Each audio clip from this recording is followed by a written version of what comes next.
insonni yuragini ishlashi uni ixtiyorida emas, uni nazoratida emas. Oyoq qo'limizni kontrol qilamiz, ko'zimizni kontrol qilamiz, tilimizni kontrol qilamiz. Ammo yurak bizni kontrolimizda emas. Yurak bizni nazoratimizda emas. Agar insonni o'zini ixtiyoriga topshirib qo'yilsa, nima bo'lardi? Inson uxlardi, oyoq qo'li ishlamay qolgandaqa yuragi ham ishlamasdi, o'lar edi. Lekin yurakni ishlashligini Alloh taolo insonni ixtiyoridan tashqariga chiqarib qo'ydi. Uxladi, yurak to'xtardi, o'lar edi. O'pka ham shunday ish qiladi. Uxlayorasiz, o'z ishini bajaraveradi.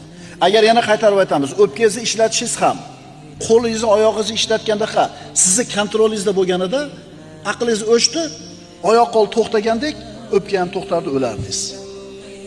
Lekin Alloh azza va jalla mana shu miyamizni bir qismini shu a'zolarni boshqarishlik uchun o'chirmas ekan.